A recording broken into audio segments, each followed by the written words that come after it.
Hi, this is Savio. I've been seeking answers to some of life's most perplexing questions my entire life. In 2014, I was diagnosed with stage 3 cancer, and ever since, I realized my calling existed outside of what I knew to be familiar. This podcast is home for survivors like myself and those who yearn to build resilience in their mindset and live their best life. In Season 3, the show includes a mix of coaching sessions followed by interviews with those from all walks of life who have been successful in the wellness, business, media, and travel industries. The intent is to show the human experience in its rawest form so that others may glean insight. Nothing is rehearsed. As a board-certified wellness coach, #1 best-selling author, and syndicated columnist, my job is to ask the deep questions of those trying to make sense of their place in this fractured world. I believe life speaks to us in different ways. Many of us listen, but don't know how or where to begin. As someone who has crossed the bridge between life and death, I say simply, begin where you are now and get busy living. If you like today's episode, I would appreciate it if you could share it. Be sure to tag me at The Human Resolve so I can reciprocate in kind. So without further ado, welcome to the Human Resolve podcast. Today's podcast guest is Hans Rueffert, celebrity chef, author, and gastric cancer survivor. As Hans states, I've been told 3 times that I would be dead by morning, and they were very clear these were all the reasons, and we've done all that we can do. So I was being told no to life, and to that I was like, no, this is not the end of my life. I was not ready to be done with this. Hi, Hans. Good to see you. Good to be seen, my friend. So what would you like coaching on today? Well, listen, I am one of those yes guys. Like after surviving my crazy stomach cancer ordeal, I sort of somehow got, I guess when they replaced my innards, somebody dropped some fear of missing out into my person, that FOMO. And what I have found is that I too often give too much of myself away. So if somebody asks me to speak at something or do a cooking demonstration or whatever it is, even speak to a loved one or even a friend of the family who was just diagnosed, my answer is always yes. And then my philosophy has been is my answer is yes, and I will reverse engineer, to make it happen. But what I'm finding more and more is that there's really little left for me. And I think because I grew up in the hospitality industry, and I'm not trying to turn you into my psychiatrist, but my entire life has been to the service of others growing up in a restaurant. And so I feel incredibly guilty if I say, you know what, today is for me. I want to do things for myself. So that's where I really need help, is trying to figure out balance, I guess, is probably the key word there, between what's my time, what's time for my family, what's time for professional obligations, but also what's left for the people who genuinely need help. So what I'm hearing is that after your cancer ordeal, you just found yourself becoming a yes man. You don't know if a little bit of FOMO is part of that, and you just want to sort of parse out time for yourself and time for family and time for other obligations that you deem valuable. Is that correct? 100%. I spent weeks in the hospital, after I've had about 15 surgeries. And so during that time, pushing my, 2 IVs and at times having as many as 7 drainage tubes, coming out of my person. And when you're in that moment, you think, man, if I could just get out of this hospital, I would, anytime anybody asked me to do anything, the answer is going to be yes. And I really stuck to that, but I think at some expense to myself. So you stuck to that at the expense of yourself. Yeah, absolutely. Yeah. So what would be a really great outcome for today's conversation? Wow. I don't know if it's guilt, but I don't know how to say no. And in hospitality, you never say no. Even if somebody says, hey, I'd like to have a walrus burger, the answer is yes. Now, it might be a yes, but like it's going to cost $10,000 and it might take me 6 weeks to procure, but the answer is yes. I genuinely don't know how to politely, effectively, efficiently, genuinely tell someone, I'm sorry, but I'm not going to be able to do that. So I would love for you to somehow empower me, give me your blessing to say no sometimes, and the best way to manage that. Okay, so you want some empowerment tools on best ways to say no. Absolutely. So when I say the word yes, what does that conjure up for you? Wow, that's a good question.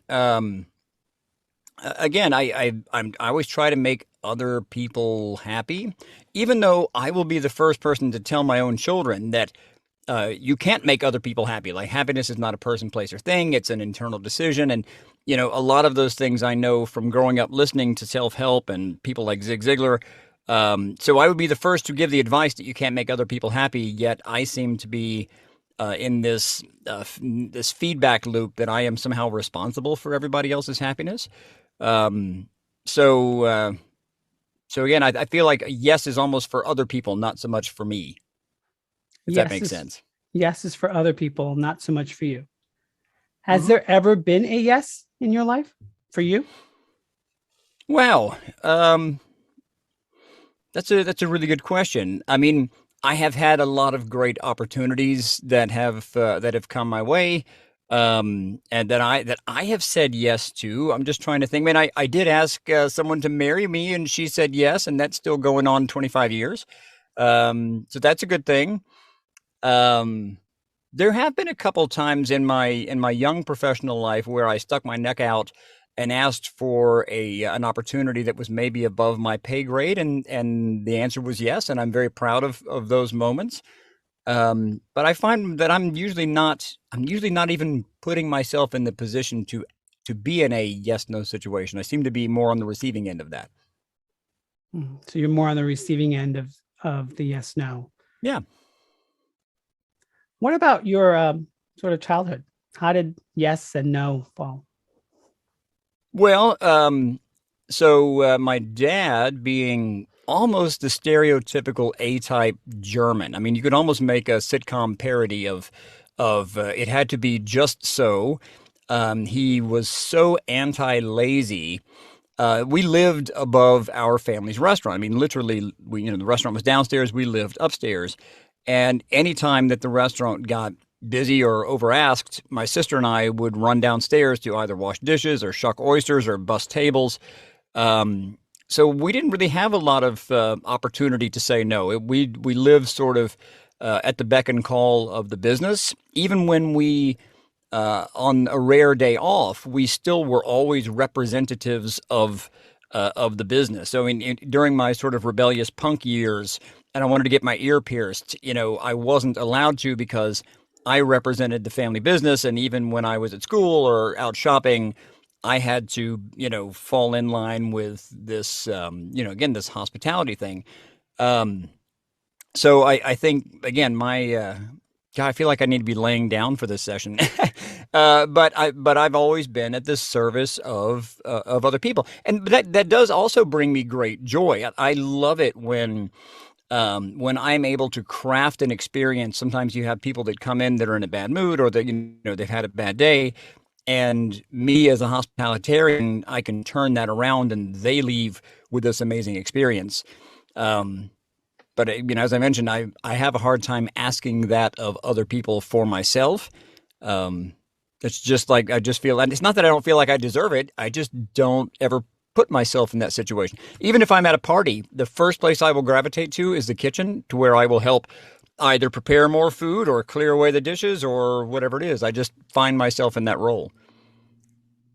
So Hans, what does the word no mean to you?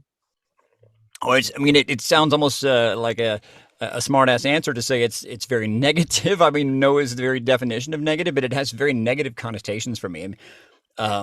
It is truly not in my vocabulary to tell someone no. Even if I'm effectively saying no, I rarely ever use that word. I try to find a creative way to kind of skirt that word. It really does have powerfully negative connotations to me. To hear the word no, to say the word no, I'm always trying to work around. I'm always also in a group. Back in school when we were group projects, and someone says we can't do that. Like that's not an option. It's almost telling me. It's almost like challenging me. Like I almost puff up. Then I'm like, wait a second, maybe we can. And so I'm always trying to find a way around the barrier or the barricade of no. When I say the word no, does that hit you anywhere in your body? It's funny. Listeners might not know, but I don't have a stomach. I lost my stomach to stomach cancer, but where my stomach should be, it absolutely hits me in that cavity, in that sort of, lower chest, upper abdomen. Yeah, it feels very physical. The word no. Would you like to explore a little more with me? Well, lead me through it. What does that mean? I Okay. don't never really thought about that. Okay. So just want you to get comfortable in your seat and close your eyes if you feel inclined or soften your gaze, whatever. Just want you to take a couple of breaths in and out. We'll just do a quick body scan. I just want you to breathe into the different body parts I mentioned. So, top of the head, forehead, the ears, the nose, the lips, the mouth, the neck, shoulders, arms, upper body, your chest, the general region of your stomach, your pelvis, your legs, your toes. Just want you to take a couple of breaths in and out. The word no. You said it was hitting you in that area. What's happening there? What's interesting too is I noticed in that moment of relaxing, which again is not something I'm too comfortable with.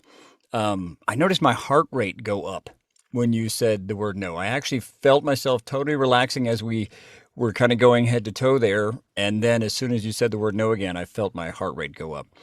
Um, in almost like a weird claustrophobic way, if that makes sense. I mean, like a tightening, a quickening. Um, like I'm supposed to spring to action, when I hear that word. Um, I think you have uncovered something I've never really thought too deeply about there. So, Does it have any form or shape? wow, God, when you first say that, nothing springs to mind. I don't know why an onion just popped in my head. Maybe because of the layers of that. But that honestly, that's the first thing. That's the first image that popped in my mind.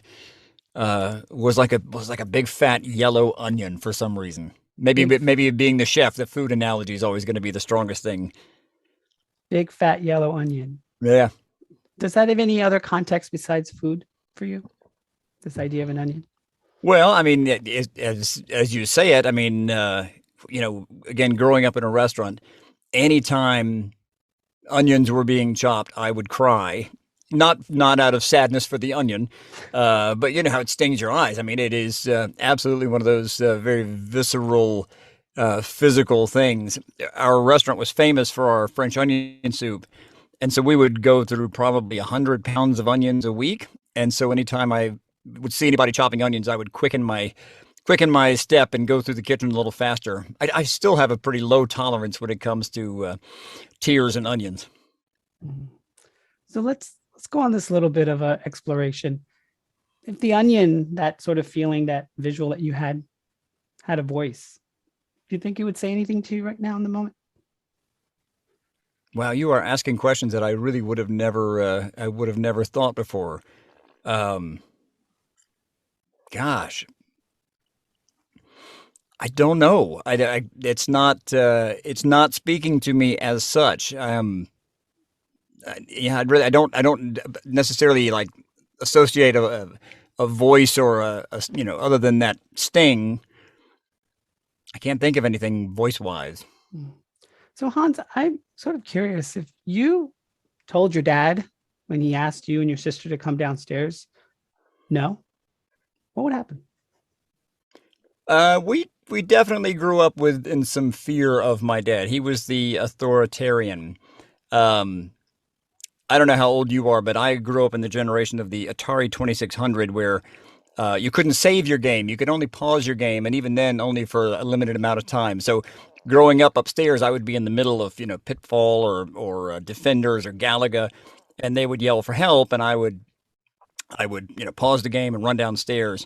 Um, and I would have this sort of internal timer, like I've got to make it back upstairs before my game times out or whatever it was. But the thought of telling him no never even crossed my mind. I mean, he was definitely of the old school that you got a whipping, but either with a belt or he he tended to use aquarium tubing if the belt wasn't handy. And again, not that that happened often, but we learned how to avoid that kind of a punishment. So I think it was just understood that we all were always on call.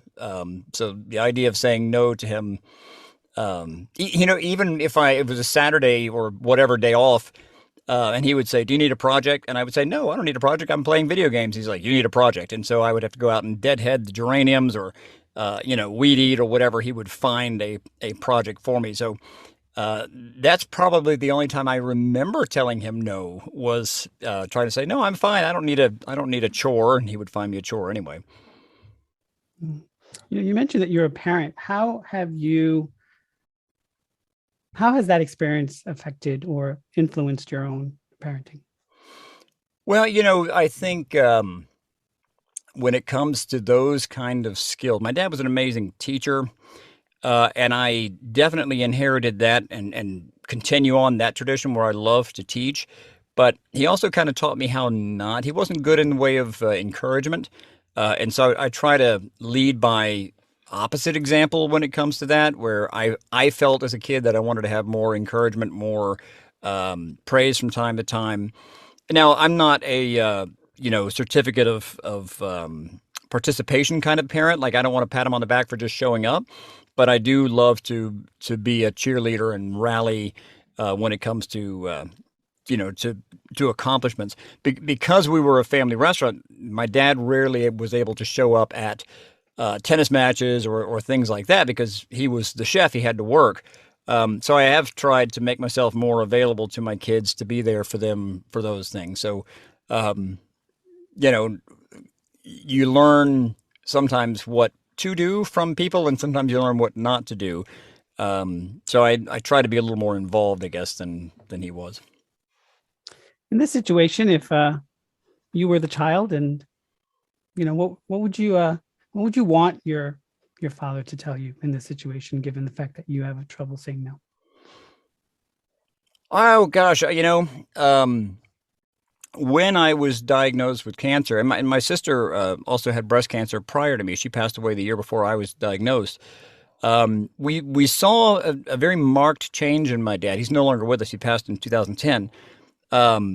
He became kind of more of that cheerleader during her illness and during my illness, kind of making sure we kind of crossed the finish line, or when we felt like quitting our chemo or radiation, he became that cheerleader. And not that I regret necessarily, but I guess that's the version of my dad that I try to emulate. And that's pretty much what I would want him to tell me now is that, it's okay to take some time for yourself. It's okay to, especially if, you know, sometimes we prioritize things based on, money, like if somebody's offering you, money to do a gig, or if it's obviously somebody well, a friend, you prioritize those things. I tend to say yes to anybody at any time. Um, and I know as a dad, I think I would tell my kids that it's okay to maybe throw a few more qualifiers in there. Yes, but I'd be happy to help, but I have X amount of time, or I can't do it until X date in the future. So maybe rather than reverse engineering the yes, maybe I need to be a little more proactive about the yes. That yes, but it might not be today or tomorrow. So yes, but. Yes, but. And you mentioned sort of this example or this idea of taking time out for yourself. Like in a perfect world, what is taking time out for Hansby?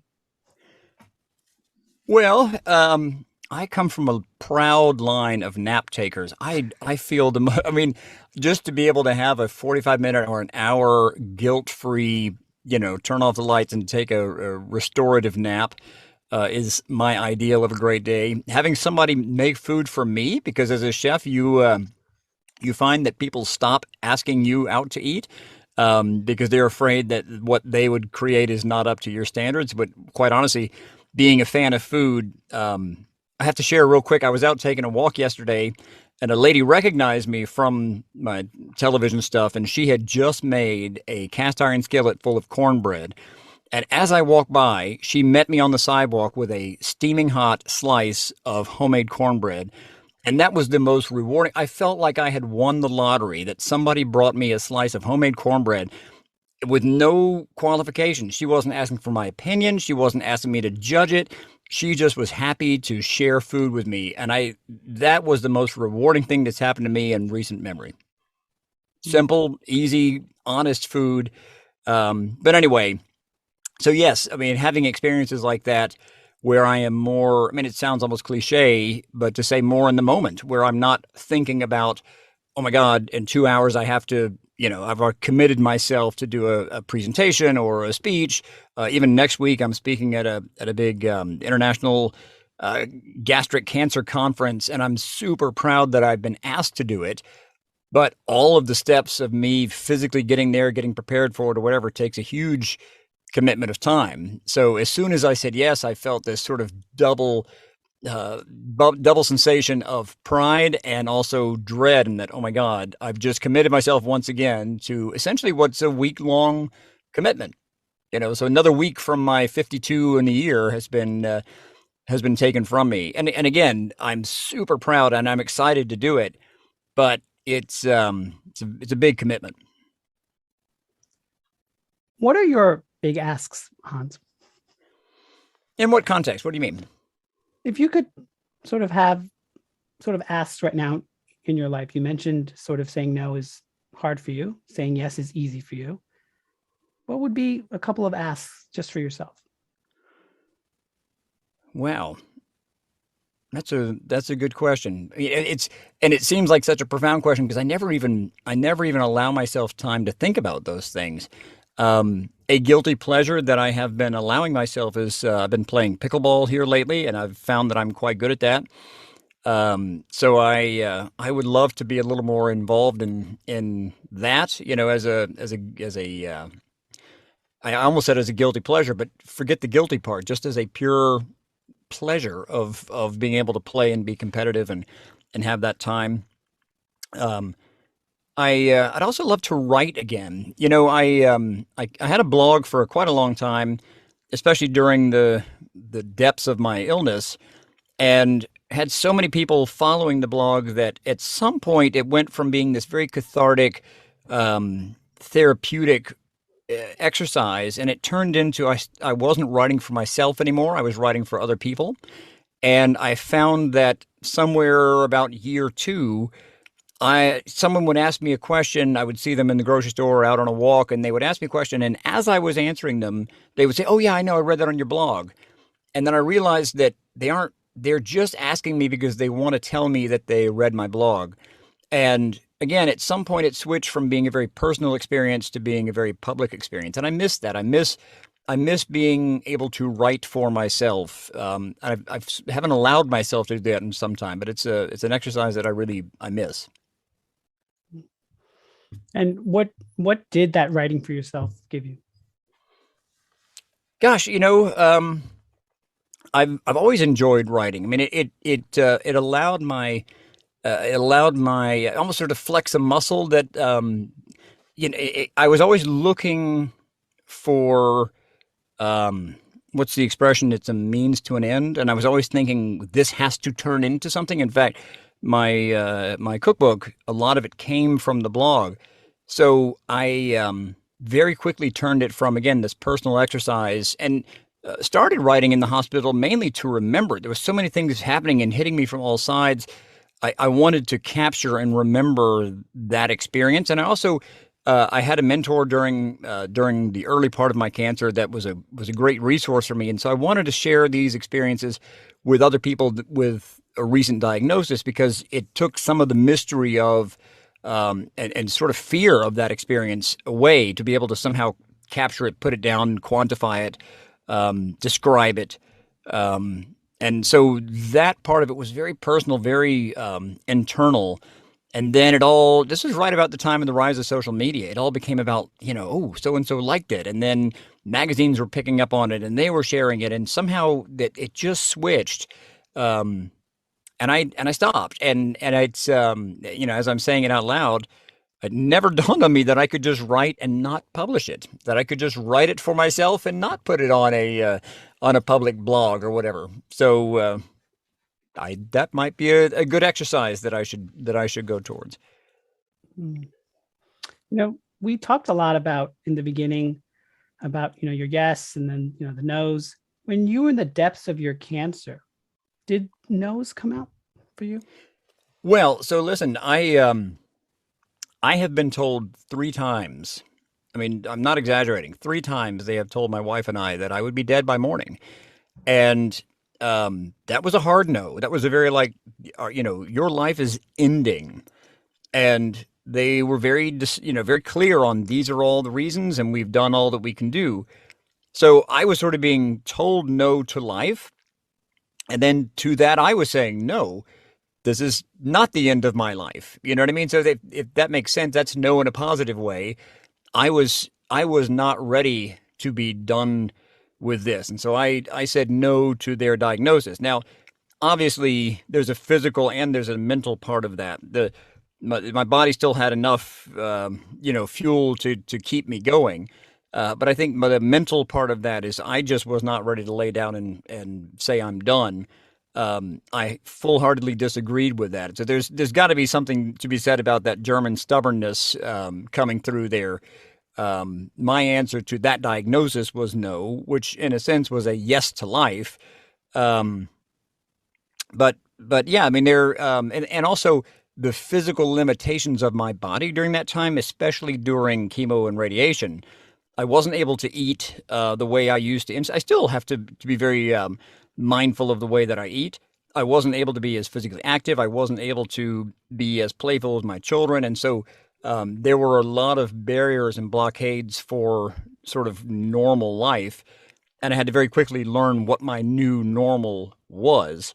But I'm proud to say that, I'm coming up on my 17-year cancerversary. I'm proud to say a lot of those barricades and barriers are now in my rearview mirror. That I still have things that I will always struggle with, and I'm not going to be a large man anymore. I don't have the physical, the hardware anymore to be overweight. But again, I've broken through a lot of those former no's, and I'm proud to say that I'm still here and still kicking it. Mm. So how can you what's a step that you can use with that experience with what you're going through right now is sort of this idea of always wanting to say yes to things. Yeah, that's a great question. Oftentimes when I find myself, again, I say yes, and there are days where I physically don't feel like saying yes. And as I mentioned, so what I'll end up doing is verbally say it, and then later sort of regret that. Oh man, I think I've overcommitted myself. Um, I think that knee jerk yes has to be tempered somehow. So I think I'm gonna come up with some sort of very polite way to, rather than giving that instantaneous yes, change it into something very hospitalitarian, and say, you know what, let me look and see what I can make happen. I would love to do it. So let's circle back. Let me look at my calendar and we'll see what we can make happen. So it's not saying no. It's not a full yes, but it's maybe, it's an affirmative, but with contingencies.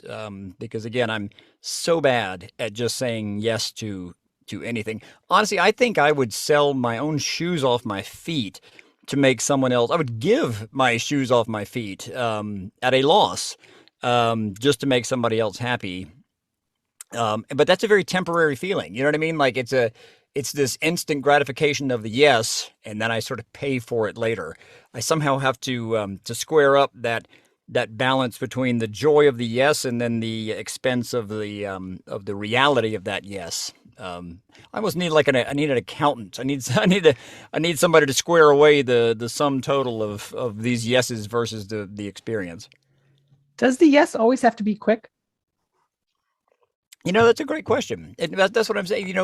I need to learn to not, because quite honestly, most of the time when I'm asking the question, even if it's something as mundane as, can I get that sweatshirt I ordered by the end of the week? Most of the time, the answer is not yes. Most of the time is, you know what, we're going to do our best, or there's it's not a hard no, but even in, like I said, even just the mundane, transactional, day to day experiences, rarely is there just a straight out yes. So I don't know why I feel like I have to just almost like a slot machine. I feel like that's gonna, all three yeses are gonna hit, and a pile of yes tokens are gonna come out of the machine. Maybe because I enjoy it when I get a yes, but the reality is it doesn't happen as often.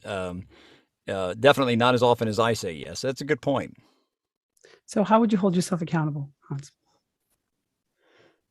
Well, gosh, it used to be that my wife would be pretty good about trying to temper my enthusiasm, but she has long since just realized that I'm typically just going to say yes anyway, and then we work our way around that. Um, so yeah, this is going to be maybe I'm going to come up with some sort of a mantra where just like with my own example of the walrus burger from earlier, where it's a yes but, I'm going to think of some sort of a standard response that is not a no, not a hard yes, but I'm going to see what I can do to make that happen. Or that's a great idea. Let me spend some time and see how we can make that happen. So I'm going to try to soften the yes into something that is not a no, but is also gives me a little bit of flexibility to massage that yes into a workable yes, rather than me trying to back into it. I mean, as you're saying those words, what's happening with that onion feeling in you? No, honestly, yeah, I don't know if you just saw me. I would actually just sort Yeah. of rubbed my chest. I mean, I feel a little looser in that. I'm not feeling as it's the blooming onion. I mean, it's opening up a little bit. I don't feel as tight in the chest about that. I like that idea. I'm smiling as we were talking. I like the idea of a creative way of saying a softer yes, a softer, more affirmative, and then making that more realistic. Because again, I always give, somebody actually once said, there's only about 65% of me left internally after all my surgeries. A friend of mine said there might only be 65% of you, but you always give 110%. And I do. And I'm proud of that. But I think, again, if you took that 110 minus 65, that balance there weighs heavy on me at times. And I find myself stressing to make that happen. So it's, and I think anytime you're given a terminal diagnosis, and I've heard this from other cancer patients, and in your interviews, you might have heard the same, life becomes a little bit about legacy. You know what I mean? I mean, it becomes a little bit about how you're going to be remembered. It's going to be the sort of sum total of everything that you've accomplished. And I think that weighs on me at times. Even though on paper, if I were to die tomorrow, and let's try not to make that happen, but if I were to die tomorrow, I'm quite proud of all the things I've accomplished. There's really not a ton on that list. I mean, before the pandemic, I was asked to speak in Romania and in Hungary and in the Netherlands and in the UK and all of those things. I mean, any of those experiences, I would be happy bowing out and saying, wow, I got to do this. But it almost becomes a little bit like a adrenaline rush where you kind of want more. You want to be able to say, oh, wow, and now I'm getting asked to go to Japan or Singapore or whatever it is. So that's also something, as I get farther and farther away from that super scary, terminal diagnosis, I've got to get off that little bit of an adrenaline rush of trying to accomplish everything so that my obituary goes on to the second page. Well, it sort of reminds me of, you mentioned writing for yourself. So is the legacy for yourself or is the legacy for others? That's a great question. So my dad, as I mentioned, what I didn't mention is he escaped from East Germany. And when I was a kid, he was always featured on CNN. He was kind of a local celebrity. And to this day, I mean, he's been gone 12 years. I have people coming and telling me what an impact my dad had on their lives. And, that he was their first boss, and he's the reason they have the work ethic they have. And he's the reason that they know how to use a knife and fork correctly, because he took time to mentor and coach other people. And I do a lot of that too. And quite honestly, those are the moments that I'm the most proud of. So I feel like, and this again might sound like a beauty pageant answer, but I feel like the answer is sort of in between. There's that intrinsic value of if somebody is complimenting the food that I make, it's a very short term reward. But if somebody's complimenting the food of a student who I'm teaching how to cook, that's a bigger reward. That's a much longer, like that's a legacy reward. Because even if I'm gone and out of the equation, they're going to remember, well, the guy named Hans taught me that. And, indirectly, my dad taught me that I taught them that. So, um, again, it's sort of the short burn versus long burn. The short burn is the pat on the back. The long burn is the fact that someone that I taught is now getting the praise. Yeah. So I love that. So is this a good place for us to transition into the interview portion? Oh, are we not interviewing? So, yes, gosh, I feel like I need a nap after that. No, but listen, before we transition, let me just thank you. That was really enlightening for me. Made me think about some things that I really never take the time to stop and slow down and either acknowledge or think about or put into that context. So thank you for that. That was very rewarding. Sure, absolutely. So Hans Rueffert, tell my audience more about you, your work, what you do, what your mission is in life. Well, thank you. So if you were to Google chef with no stomach, I am the guy that pops up. And I think that's, I love the fact. So I grew up watching Monty Python and Benny Hill and all those British comedies. I'm a huge fan of sort of sarcasm and also, just things that the sort of dichotomy of, irony too. I guess it falls into that. So the idea of a chef with no stomach, it's sort of gallows humor, but it really kind of fits my personality. And, even like with my kids, they're like, my stomach hurts. I'm like, show off. I don't even have a stomach, So, I am, very aware of that sort of dark humor around that. But what I've done is I've tried to take, because I was sort of at the top of my game. I was on the Next Food Network star in 2005 and had been asked to do all of these, television cooking things when I was diagnosed with stomach cancer. And, long kind of a detour in my life, obviously focusing on my health. But now that I'm more stable, I really have this superpower now of identifying or acknowledging or recognizing that connection between what we eat and how we feel.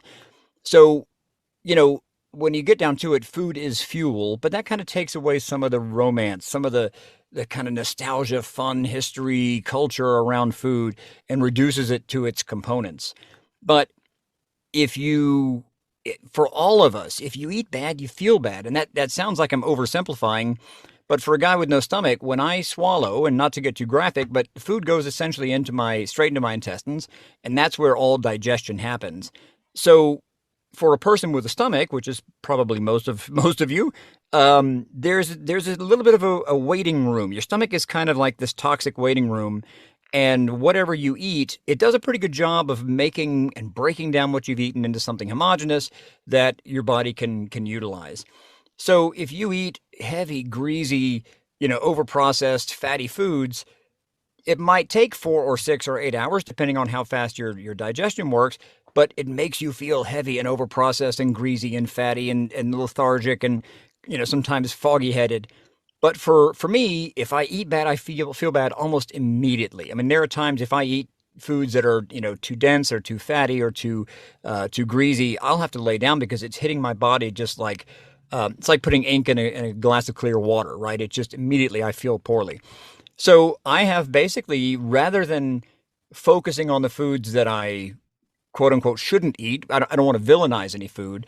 I have to focus on the foods that make me feel great because there is a direct connection between what I eat and how I feel.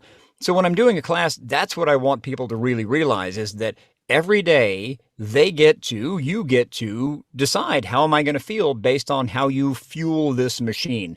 So your body is essentially a machine and you have to figure out, is it a diesel? Is it electric hybrid? Does it use unleaded regular or high test? And then, being very mindful of putting the right fuel into that machine is not necessarily fun at first, but once you kind of identify what fuel works best for you, and we're all slightly different, It really is a game changer. It gives you so much more energy, so much more focus. The health benefits are exponential. Rather than just being a passenger on your journey through life, you actually get in the driver's seat. And there's so many things in life we can't control. We can't control the weather. We can't control our genetics. We can't necessarily control our coworkers' attitude. But the one thing we can absolutely control is what we put in. I've never seen anybody force feed anybody else, unless it's an infant. So I get excited about food, as you can tell. I love sort of preaching the gospel of not necessarily this health food, but the mindfulness of controlling what you eat, that you get to decide every day how you're going to fuel this machine. So here, I wrote a cookbook back in 2009 called Eat Like There's No Tomorrow. It sold out. We did all 10,000 copies sold out. I am so far behind in doing another book, and probably because I keep saying yes to everybody else but myself, but we're going to change that. Yes. Yeah, absolutely. So another cookbook, I've got to get that going. But here recently, I have been hosting a podcast, and it's called But I Digest. The pun squarely intended. And I co-host that with my friend Steve McDonough, who was also on the Next Food Network star. He and his partner Dan Smith won the Next Food Network star the year that I was on it, and we've stayed friends all these years. And we have this really kind of fun, nerdy, snarky, sarcastic, but it's a podcast about food, as the name implies. But I digest. But it also digresses. Every episode features an ingredient or a food, and then kind of does the deep dive backstory into the heroes, the history, and all of the hoopla surrounding that food, the culture, the preparation, again, all the weird facts. And we started the podcast talking about croissants, just as an example. Everybody thinks croissants are French. And today they are sort of quintessentially Parisian, but they are actually from Austria. And there's a huge history about why they're shaped like the crescent moon, which was on the flag of the Turkish Empire. And so we love finding those kind of stories and then doing, again, a very sort of factual but comedic dive and journey down the backstory of food.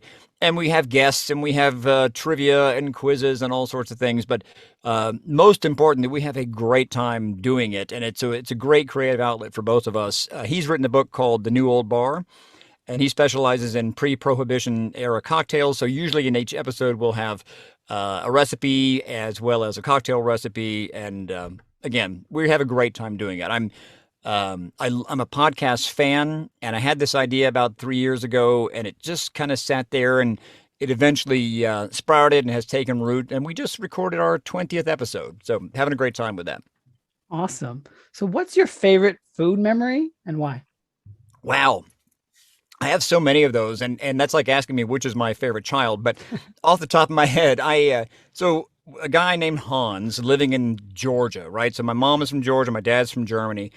My favorite vegetable is okra, and I know as soon as people hear okra, it's a 4-letter word. People think slimy, but it doesn't have to be slimy. And my grandmother, so my mother's mother, made the best okra, and towards the end of her life, she actually lived right next door to us.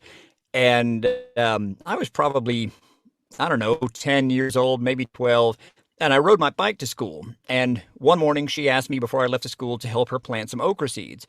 And helped her plant the okra seeds. And by the time I was coming back, she was on the front porch and had a basket full of okra and said they'd already grown. She'd already harvested them, and would I help her, get them ready? And never even dawned on me that she was, pulling my leg, because it didn't even have time to sprout, much less produce a whole basket of okra. But just being able to sit on the front porch with her and cap the okra and cut them into bite-sized pieces and shake them in the brown paper bag and do them in the cast iron skillet. I love things like that because, food is so much more than how it tastes or how it's prepared. It's who's across the table from you and who's making it with you and the history and the story of why we're making it. So that I still, to this day, okra makes me think of sitting on the front porch with my grandmother. That's about as Southern a memory as you can get. But I love it for all those reasons. With all the struggle and pain that COVID has brought into our lives, what would you say to a listener, burgeoning cook, chef?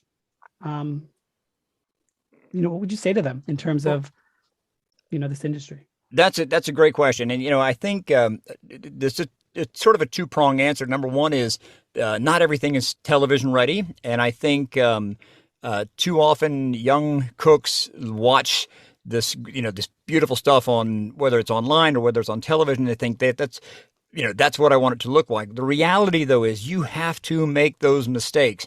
You've got to make mistakes, and you learn more from the meals that end up in the trash can or end up in the chicken run. I feed my pet chickens any of my food scraps, but I've learned more from, especially growing up, the times that I burned things, the time that I put too much salt in there, the one time I was reading about Mexican mole and read that there was chocolate and chilies together. And rather than doing a deep dive and reading more, I just went and bought a Hershey's bar and put a Hershey's bar in my Mexican meal. And it was so terrible that I was literally taking paper towels and scraping my tongue.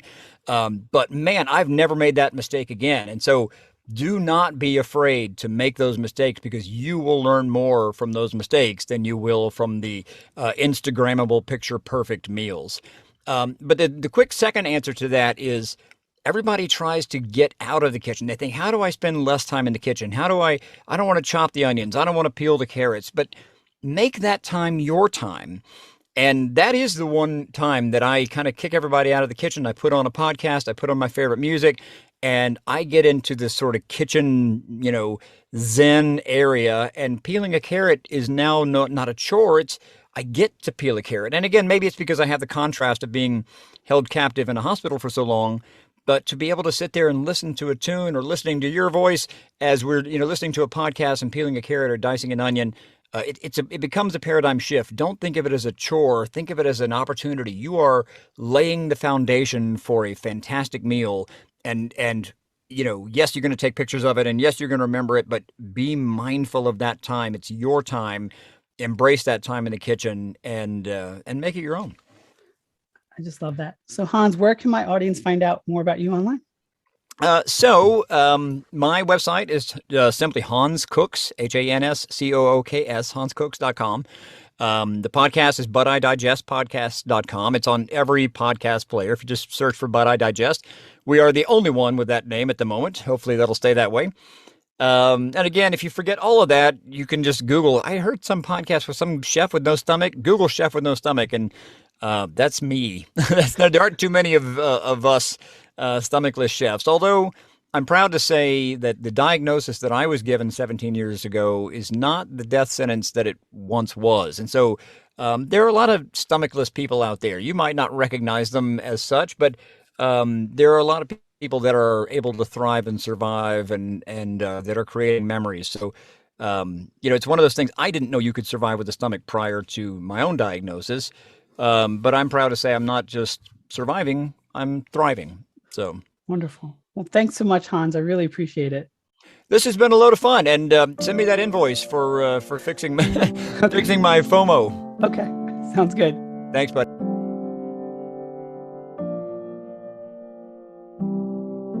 I really hope you enjoyed listening to today's podcast episode of The Human Resolve. If you feel that others may enjoy this episode as well, please share socially at The Human Resolve. You can also visit my website, thehumanresolve.com, where I offer one-on-one coaching sessions, a subscription to my weekly newsletter, where I probe into the secrets from living smarter to feeding your 3 brains, and my author website, isurvivedcancer.co, where you can purchase my #1 best-selling book, I Survived Cancer and Here's How I Did It. 35 cancer survivors share their journey, and view the book trailer, including excerpts from the book. If you could also help me out and give me a review and rating on this podcast platform, because I do care what you have to say, I would really appreciate it. Now, get out there, my friends, and get busy living.